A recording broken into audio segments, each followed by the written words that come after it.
The Wishing Well, le podcast qui booste ton bien-être et ton niveau d'anglais. Je suis Eugénie et je vais t'accompagner tout au long de cet épisode. Alors, ready? Let's go! Avant de commencer cet épisode, je t'annonce que je vais proposer, en plus de mes cours d'anglais individuels en visio, des cours d'anglais en groupe et en visio, à partir de septembre prochain. Si tu aimes ce podcast, que tu te sens à l'aise avec mon énergie et que tu te dis depuis un demi-siècle à peu près que tu devrais vraiment commencer ou te remettre à l'anglais, alors c'est maintenant que tu dois agir. Envoie-moi un mail sur hello.eugenie avec un y, @gmail.com et dis-moi plus sur tes disponibilités et qui tu es, ton rapport à l'anglais, tes blocages peut-être, tes passions, tes envies. En fonction de ça, je vais composer des groupes de 6 personnes maximum et on se retrouvera en session hebdomadaire pour apprendre sans stress ensemble. Alors, tu sens que ça vibre en toi? Petit mail à hello.eugenie@gmail.com et on en parle. Bonne écoute d'épisode. Hello everybody. Alors notre épisode d'aujourd'hui s'appelle Alphabet and Allergens. Chose promis, chose due, je vous avais dit que j'allais vous faire réviser votre alphabet. Oh non, c'est pas vrai, c'est cet épisode. Eh oui! Bienvenue. Alors, j'aurais pu vous apprendre l'alphabet phonique. C'est celui qu'on utilise le plus communément, que vous connaissez peut-être, mais c'est toujours bon de le rappeler. Et ce qu'il faut savoir, c'est que quand vous êtes en Angleterre ou si vous devez communiquer avec quelqu'un au travers de la langue anglaise, il n'est pas complètement absurde de connaître son alphabet pour des raisons assez simples. C'est que s'il s'agit d'épeler un mot, c'est-à-dire que vous communiquez l'un avec l'autre et vous ne vous comprenez pas, ça c'est une situation qui se présente notamment au travers d'un coup de fil, d'un coup téléphonique, d'un appel téléphonique ou d'une visioconférence. C'est très pratique de s'épeler les mots, mais pas que les mots, car savais-tu que les codes postaux en Angleterre, un code postal en Angleterre se compose de lettres et de chiffres.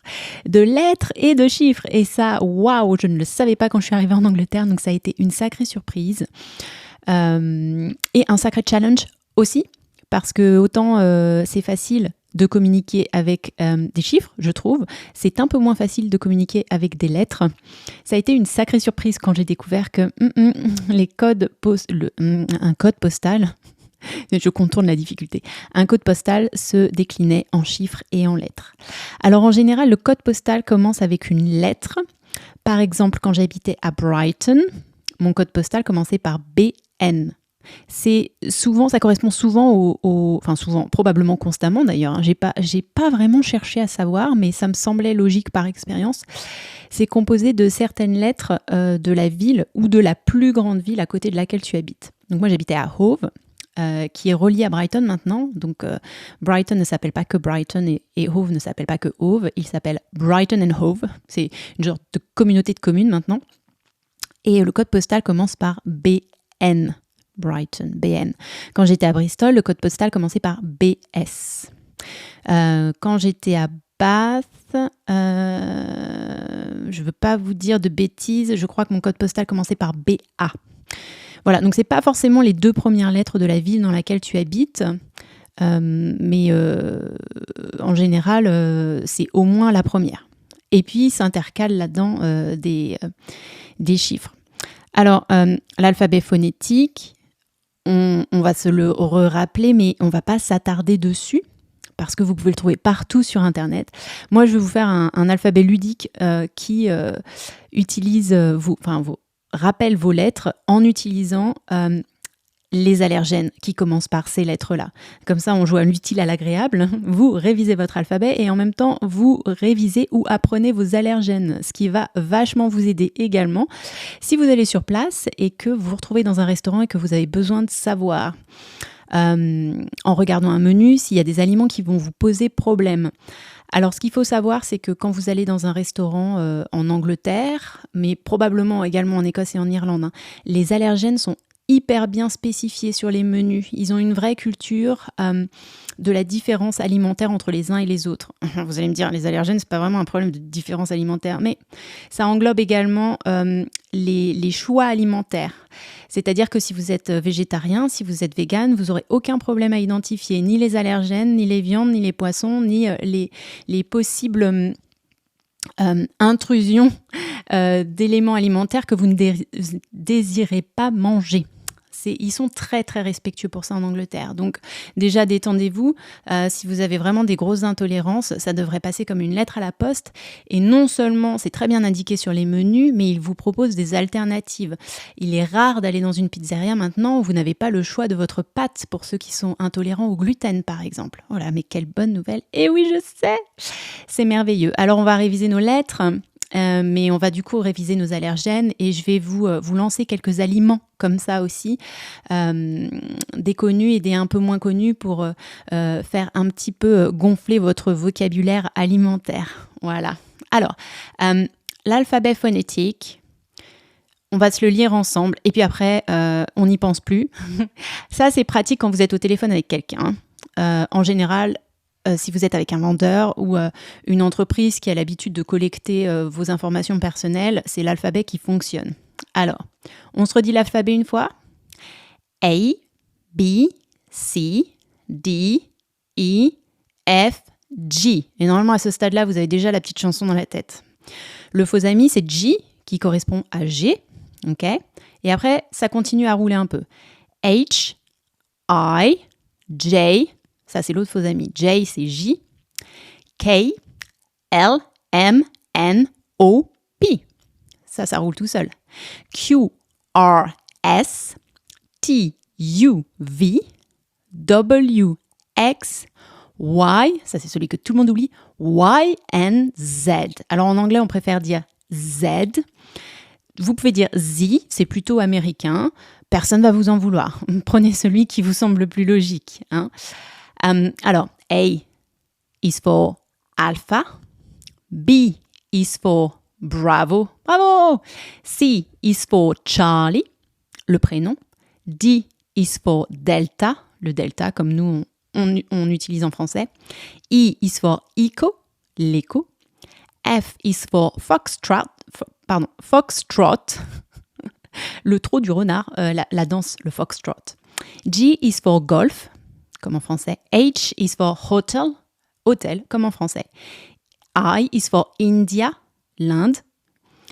J is for Juliette, le personnage de Roméo et Juliette.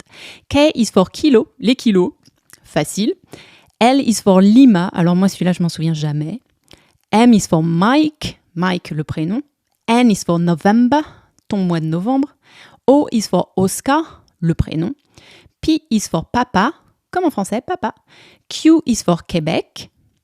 R is for Roméo. Alors là, ça nous arrange parce qu'on a Juliette et Roméo. Voilà.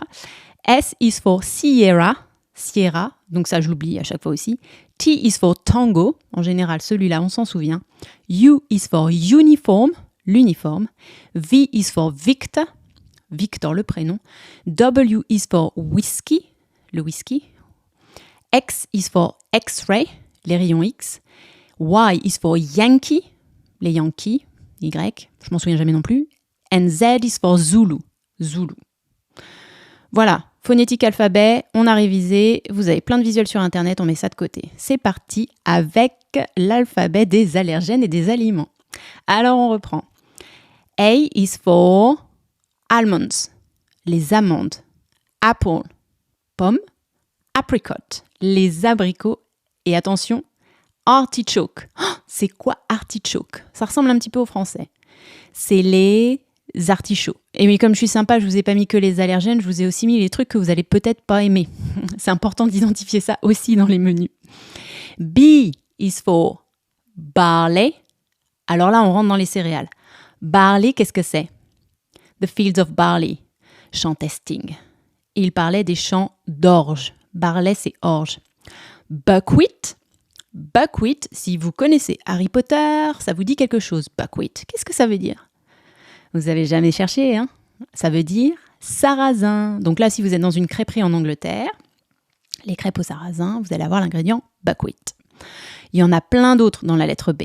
Beetroot, ça vous n'allez pas nécessairement trouver. Root, c'est la racine. Beetroot, c'est la betterave. Moi, jusqu'à il n'y a pas si longtemps, j'aimais pas les betteraves. Donc ça m'arrangeait bien de savoir que beetroot, c'était betterave dans les menus. Comme ça, je pouvais tout simplement éviter. Blackberry. Alors là, bienvenue dans la culture du langage anglais qui est très littéral. Blackberry, berry c'est baie. Black, évidemment, c'est la couleur noire, la baie noire. Qu'est-ce que c'est blackberry ? C'est la myrtille. Qu'est-ce qu'on a ? Non, je vous mens. C'est la... Oh mince ! Alors attendez, bougez pas, j'ai mon ordinateur là. J'ai blackberry et blueberry. La myrtille, c'est blueberry. Mais attendez, je vais...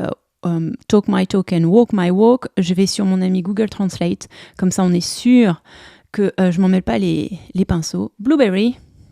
Attendez, j'arrive pas à parler et taper. Google Translate. Oh, je suis pas du tout à main en plus. Oh, extrait de vie.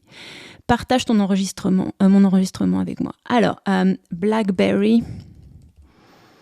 Oui, c'est la mûre. Blackberry, la baie noire, c'est la mûre. Blueberry, la baie bleue, c'est la myrtille.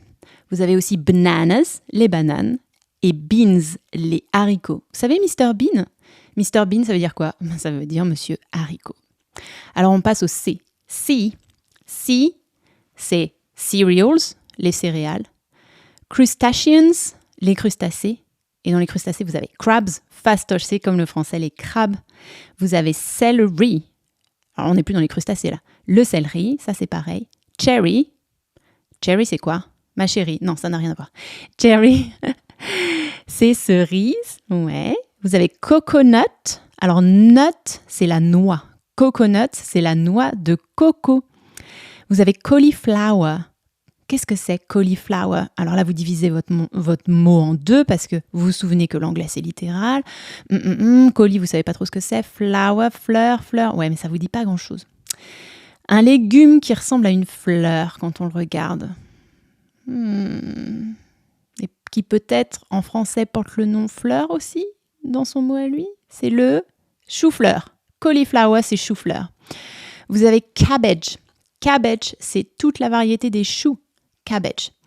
Chilies, c'est les piments. Alors ça, moi, je peux manger un peu épicé, mais pas trop. Chilies ou chili au singulier, c'est important pour moi parce que je dois vraiment juger de la hotness, de la qualité épicée de mon plat avant de le commander. Il ne faut pas que ce soit trop fort. Et attention, un aliment que beaucoup d'entre vous n'aiment pas, chicory. C'est la chicorée. Non, pas du tout.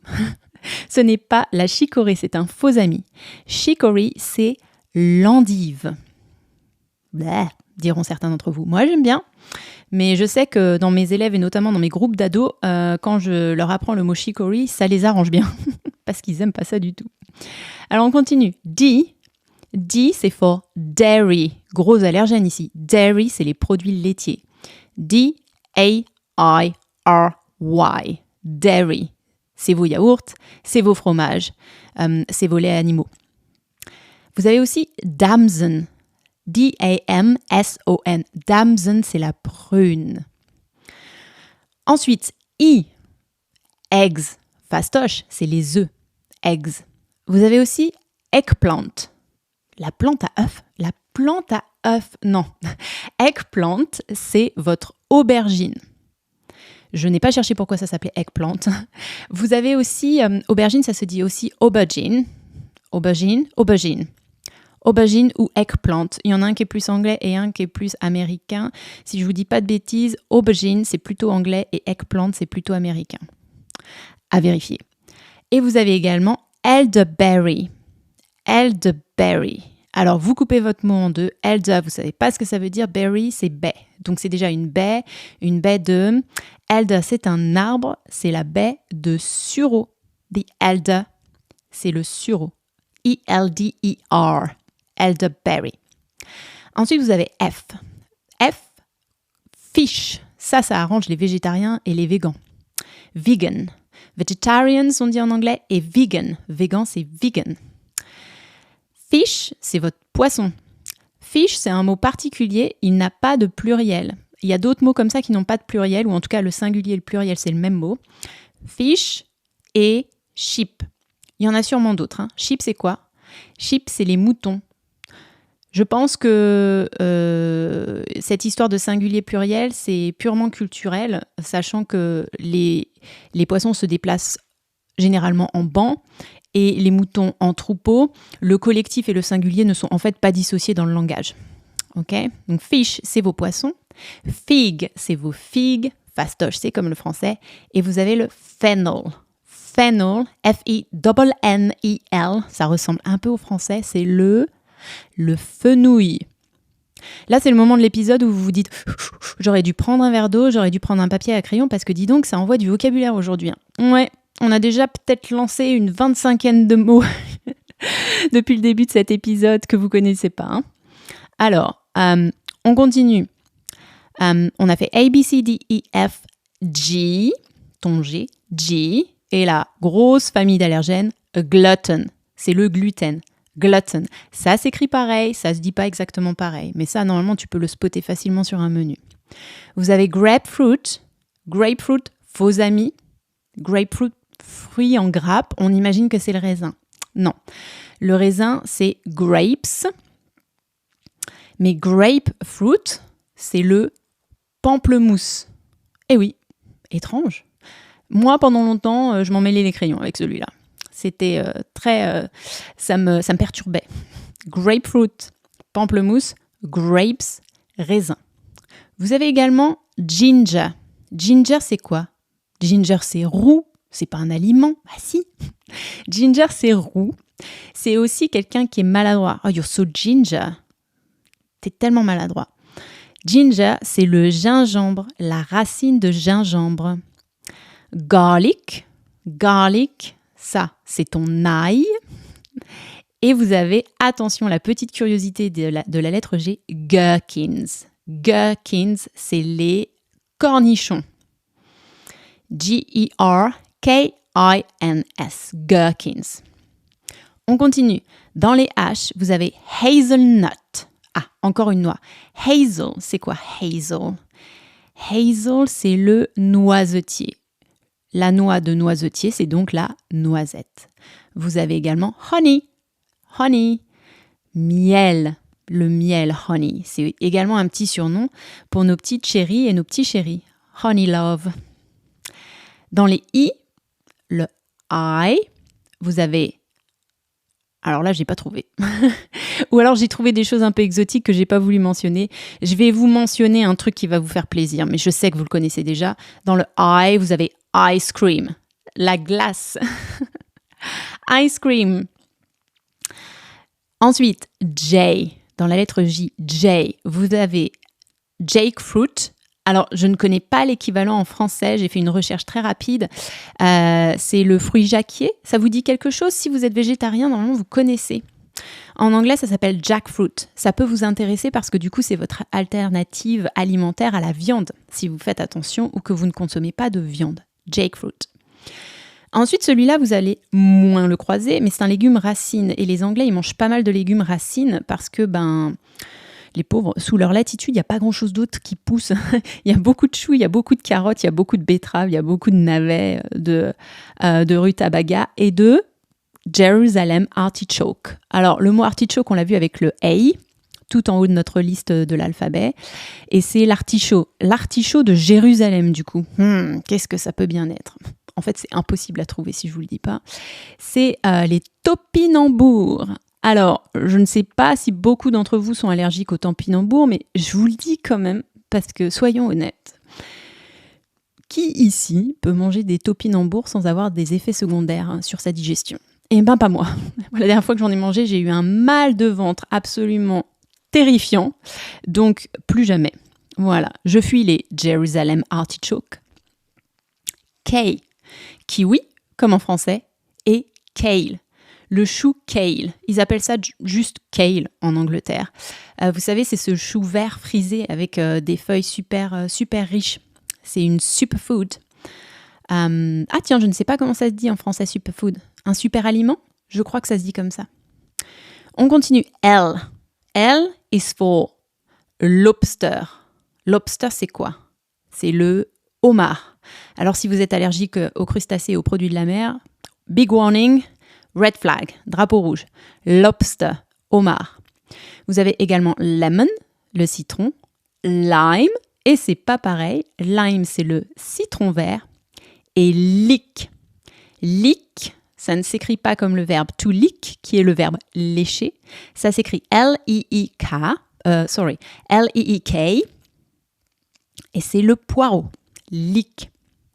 Ensuite, vous avez la lettre M avec milk, donc le lait, mustard, la moutarde, mussels, alors on revient dans les produits de la mer, mussels, c'est les moules, maize, c'est le maïs, comme la maïzena chez nous, mushroom, les champignons, et melon, les melons, ça c'est comme en français. La lettre N avec nuts, donc gros allergène ici, hein. Nuts, toutes les noix, toutes les catégories de noix. Et nettle, petite curiosité sauvage, qu'est-ce que c'est nettle? N-E-T-T-L-E. Nettle, c'est les orties. Moi, de mon expérience en Angleterre, il y a pas mal de foraging là-bas. Foraging, c'est de la cueillette sauvage. To forage. Fourrager. To forage. Du coup, il y a pas mal de produits, notamment sur les marchés artisanaux, alimentaires artisanaux. Vous allez trouver des soupes d'orties. Nettle soup. Délicieuses quand c'est la saison. O, la lettre O. Vous avez oats. Céréales de nouveau. Qu'est-ce que c'est oats? On a tendance à tous les confondre un peu. Oats, c'est avoine. Vous avez également orange, l'orange, comme en français, et onion, les oignons, comme en français. La lettre P, vous avez pecans. Pecans, c'est les noix de pécan. Donc là, on retourne dans les allergènes des noix. Vous avez prawns. Prawns, P-R-A-W-N-S, ce sont vos crevettes roses. Attention aux allergènes des fruits de mer, là. Peanuts, les cacahuètes. Pomegranate. Pomegranate, qu'est-ce que c'est? Pomegranate. C'est votre grenade. On le devine un petit peu avec la fin du mot. Pomegranate, pomme de grenade un peu. Ça sonne un peu comme ça. Pomegranate, votre grenade. Peach, la pêche. Pear, la poire. Pineapple. Pineapple, pomme de pin. T'as envie de traduire comme ça, hein? Tu divises en deux. Pineapple, pomme de pin. Et en fait, non. Faux amis, c'est pas ça. Pineapple, c'est ton ananas. Qu'est-ce que vous avez d'autre? Vous avez potato. Oh là, un grand favori, potato, c'est la pomme de terre. Tout le monde était au courant, mais ça fait tellement plaisir de le notifier de nouveau. Vous avez peas. Peas, c'est les pois. P-I-A-S. Ensuite, on passe à la lettre Q. Vous avez quince et quinoa. Quinoa, c'est comme en français. Et quince, qu'est-ce que ça peut bien être? Alors celui-là, je l'oublie toujours et pourtant je l'adore. Et même si je l'adore et que je l'achète tous les ans, je trouve ça tellement compliqué à cuisiner que je les achète et malheureusement, rarement je les fais avant qu'elles doivent aller à la poubelle. Quince, c'est les coings. Ça ressemble un petit peu. Moi, je me fais avoir à chaque fois. J'oublie systématiquement. Quince, c'est coing. Ensuite, on passe à la lettre R avec rice, le riz. Rye. Qu'est-ce que c'est rye? R-Y-E. C'est une céréale. C'est le seigle. Rye. Raspberry. Raspberry, c'est ta framboise. Et radish, ton radis. La lettre S. Shellfish. Ça, c'était crustacé. Shell, c'est coquille. Fish, c'est poisson. Poisson à coquille. C'était crustacé. Crustacean, ça marche aussi. Non, attendez, je vous dis n'importe quoi. Crustacean, c'était crustacé. Shellfish, c'était bigorneau, c'était mollusque à coquille. Je vous ai dit n'importe quoi, mais je ne vais pas éditer, je ne vais pas couper parce que j'avoue mes erreurs et je les assume. Ça fait partie du jeu. Soybeans, c'est ton soja. Sesame, c'est ton sésame. Shrimp, On a vu prawns plus haut qui était la crevette rose et là on a shrimp qui est la crevette grise. C'est subtil, mais pour les gourmets c'est intéressant également. Vous avez scallops et là attention, gros faux amis, très gros faux amis. Scallops, c'est une escalope et pas du tout. Ce n'est pas du tout une escalope. Scallops, c'est la coquille Saint-Jacques. Ah oui, ça n'a effectivement rien à voir. Scallops, coquille Saint-Jacques. Strawberries. Alors là, c'est un exemple que je prends tout le temps dans mes cours d'anglais. On connaît strawberries parce que déjà on l'a appris à l'école et puis grâce aux Beatles, Strawberry Fields Forever. Mais si on s'intéresse au mot et qu'on le divise en deux, strawberries, la baie de straw, c'est quoi ? C'est de la paille, la baie de paille. Et alors là, c'est le summum du littéral. Si vous cultivez des fraises, si vous en avez dans vos jardinières, quoi. En général, quand une fraise commence à grossir et à rougir, on la met sur un lit de paille pour pas qu'elle pourrisse au contact du sol directement. D'où le nom strawberries, baie de paille. Ah. Vous avez également spinach. Spinach, c'est les épinards. Vous avez squash. Squash, c'est la courge. Toutes vos catégories de courges. On continue. On arrive vers la fin de l'alphabet. Vous avez la lettre T for tomato, les tomates. Turnip. Oh, qu'est-ce que c'est ça ? C'est un légume racine. Turnip, c'est votre navet. À ne pas confondre avec, et je ne l'ai pas nommé dans les S, swede. On confond souvent les deux, turnip et swede. Turnip, c'est navet et swede, c'est rutabaga. Ensuite, on continue. You, je n'ai pas trouvé contactez-moi si vous trouvez ni de fruits, ni de légumes qui commencent par la lettre U, donc la lettre U. Du coup, je vous rappelle, j'espère que vous connaissez ce mot-là, je vous rappelle un mot qui vous sera très utile en Angleterre, qui ne fait pas partie du vocabulaire alimentaire, mais qui est absolument essentiel, c'est le mot umbrella, le mot parapluie. Voilà. Un mot qui commence par U, umbrella. Ensuite, vous avez la lettre V pour vanille, vanilla. Donc là, on est à peu près pareil. W pour walnut. Walnut, c'est une noix encore, ça finit par nut. C'est la noix. Vous savez, cette grosse noix quand vous l'ouvrez qui ressemble un peu à un cerveau. C'est la walnut. Wheat.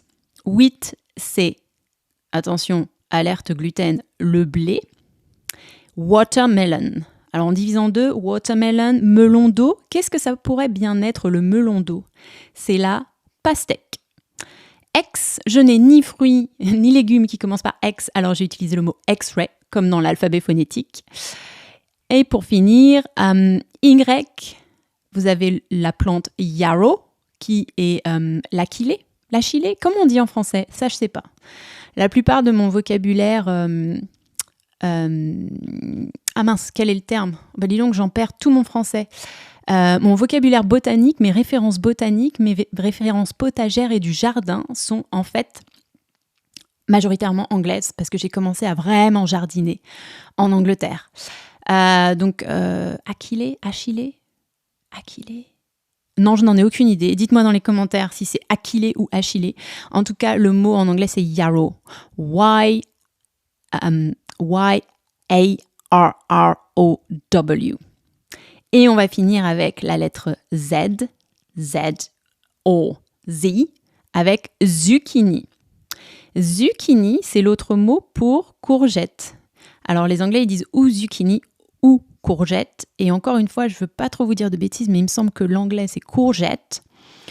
Et l'américain, c'est zucchini. Et encore une fois, on ne vous en voudra pas si vous utilisez l'un ou l'autre. Il n'y a pas de problème.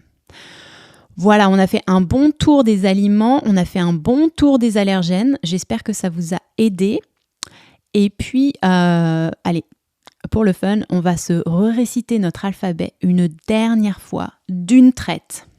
Vous êtes prêts ? Vous avez besoin de boire une gorgée ? On y va ensemble. Mais non, mais n'ayez pas honte. Faites-le en chuchotant si vous êtes dans un lieu public. C'est parti. A, B, C, D, E, F, G. Respire. H, I, J, K, L-M-N-O-P, respire. Q-R-S, respire. T-U-V, respire. W-X, respire. Y-N-Z. Est-ce que ça t'a rappelé quelque chose de le faire à ce rythme-là ? La chanson. Si j'avais un orchestre avec moi, je leur demanderais de jouer. Hélas, j'enregistre cet épisode dans mon salon. Je n'ai même pas mon ukulélé avec moi, dont je ne sais plus jouer, les notes non plus, parce que j'avais commencé à pratiquer pendant le Covid et puis j'ai lâchement abandonné. Là, je suis consciente que je suis en train de me griller toute seule avec cet épisode et je vais avoir quelques messages qui vont me dire « Allez Eugénie, ressors ton ukulélé pour nous faire chanter. » Peut-être. Plus tard. Mais du coup, comme c'est quand même une bonne idée, on se refait l'alphabet, mais cette fois, on le chante ensemble. Non, Eugénie, non. Mais si, allez, chuchote, amuse-toi un petit peu, enferme-toi dans les toilettes pour le faire. Vous êtes prêts ? Oui, on y va. A, B, C, D, E, F, G, H, I, J, K, L, M, N, O, P, Q, R, S, T-U-V, W-X, Y-N-Z. Now you know your ABC. Next time you can sing with me. Voilà les amis, j'espère que vous avez kiffé cet épisode. Moi, j'ai bien kiffé l'enregistrer. Love you loads and speak to you next week. Bye bye my loves. Si cet épisode t'a plu, tu peux t'abonner, partager, me laisser un avis, un commentaire, une super note ou tout plein d'étoiles. Tu peux également me suivre sur mon Instagram, Eugénie_couture, ou m'envoyer un mail sur hello.eugenie@gmail.com. I hope to see you next week. Lots of love.